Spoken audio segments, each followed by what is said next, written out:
بسم اللہ الرحمن الرحیم۔ السلام علیکم ورحمۃ اللہ وبرکاتہ۔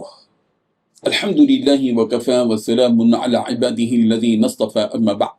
حاضرین و ناظرین، یہ درس حدیث نمبر 241 ہے اور آج کا عنوان ہے جب حضرت نوح علیہ السلام کی وفات کا وقت آیا۔ روایت سماعت کے لیے ترجمے کے بعد تشریح کی جائے گی۔ بسم اللہ الرحمن الرحیم۔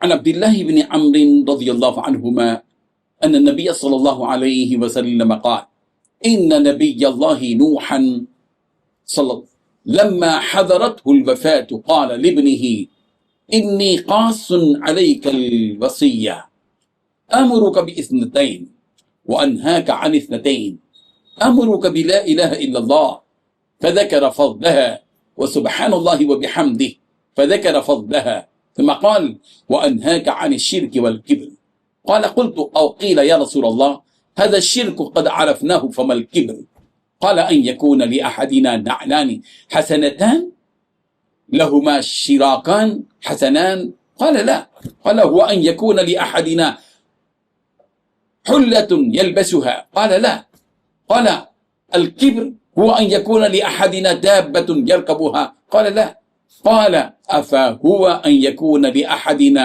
أصحاب يجلسون إليه قال لا قيل يا رسول الله فما الكبر قال سفك الحق وغمض الناس رواه أحمد۔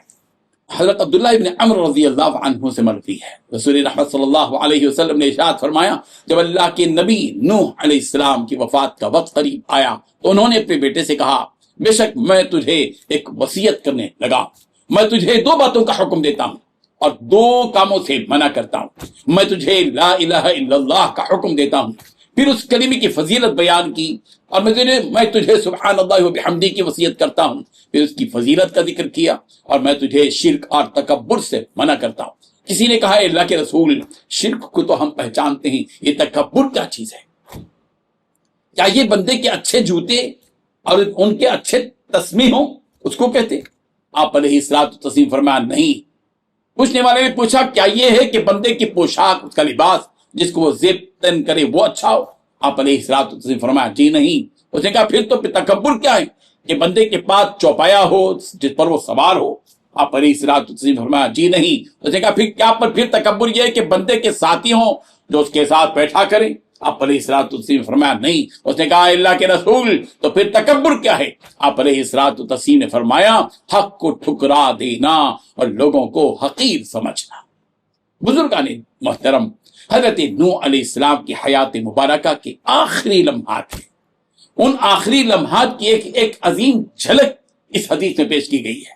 ایک نبی نبوت کے اختتام پر اپنی زندگی کے آخری ایام میں اپنے بیٹے کو وہ ناصحانہ کلمات ارشاد کر فرما رہے ہیں جو ایک باپ کی شفقت اس کے اندر ہے، ایک نبوت کی میراث اس میں ہے۔ اس وصیت میں ایمان کا جوہر ہے، اللہ کی تسبیح کا کمال ہے، نفس کی دو مہلک آفات اور برائیوں اور بیماریوں سے بچنے کی تاکید ہے۔ ایک شرک ہے، دوسرے تکبر۔ نوح علیہ السلام کی وصیت کا آغاز ہوتا ہے کلمہ توحید سے کہ میں تجھے اس بات کی وصیت کرتا ہوں کہ تو ایک کام تو یہ کر کے لا الہ الا اللہ، اور وہ کلمہ ہے جس کے لیے زمین اور آسمان کو پیدا کیا گیا، انبیاء کو مبعوث کیا گیا، کتابیں نازل ہوئیں توحید کے لیے، اور امتوں کا انجام بھی متعین کیا گیا اسی لا الہ الا اللہ کی بنیاد پر۔ حضرت نوح علیہ السلام نے اسے صرف ایک اعتقادی حقیقت کے طور پر نہیں بلکہ اپنے بیٹے کے لیے ایک دائمی پیغام کے طور پر پیش کیا۔ یہ نبی رحمت صلی اللہ علیہ وسلم کی فضیلت بیان فرماتے کہا ایک نبی کی وصیت کو دوسرے نبی کی تائید حاصل ہو رہی ہے، اور توحید کی اساس ہر دور میں مرکز ہدایت رہی ہے۔ حضرت نوح علیہ السلام نے سبحان اللہ و بحمدہ کی وصیت کی، یہ وہ کلمہ ہے جو مخلوق کی فطرت میں داخل ہے، جیسا کہ قرآن میں ہے وَإِن مِّن شَيْءٍ إِلَّا يُسَبِّحُ بِحَمْدِهِ، کوئی چیز ایسی نہیں جو رب ذوالجلال کی تسبیح اور اس کی حمد نہ کرتی ہو۔ سورۃ الاسراء آیت نمبر 44۔ اس تسبیح میں اللہ کی ذات کو ہر عیب سے پاک قرار دینا اور ساتھ ہی اس کی تعریف کرنا دونوں پہلو شامل ہیں۔ گویا یہ کلمہ معرفت الہی اور عبدیت خالصہ کا ایک جامع اظہار ہے۔ حضرت نوح علیہ السلام نے اپنی وصیت میں صرف عقیدہ نہیں بلکہ وہ الفاظ بھی سکھائے جن سے دل اللہ کی طرف رجوع کرتا ہے۔ اس کے بعد دو چیزوں سے منع کیا، ایک ہے شرک اور ظاہر ہے کہ شرک تو وہ ہے کہ ان الشرک لظلم عظیم، شرک بڑا بھاری ظلم ہے۔ اور اس کے بعد تکبر کی بات بتائی کہ غرور اور گھمنڈ ان سے روکے رہو۔ صحابہ کرام رضی اللہ عنہم نے پیارے پیغمبر صلی اللہ علیہ وسلم سے پوچھا، پیارے پیغمبر تکبر کا مطلب کیا ہے؟ کیا یہ ظاہری زیب و زینت ہے؟ اچھے جوتے پہننا، عمدہ لباس پہننا، اچھی سواری پر بیٹھنا، باوقار مجلس میں بیٹھنا؟ سرکار دو عالم صلی اللہ علیہ وسلم نے فرمایا نہیں، یہ واضح فرمایا کہ اسلام خوبصورتی سے نہیں روکتا، بلکہ تو ان اللہ جمیل یحب الجمال، اللہ خود جمیل ہے، جمال کو پسند کرتا ہے۔ پھر جب بار بار کی وضاحت کے بعد اصل تکبر کی تعریف طلب کی گئی، پیغمبر نے فرمایا تکبر یہ ہے کہ حق کو ٹھکرا دینا اور لوگوں کو حقیر سمجھنا۔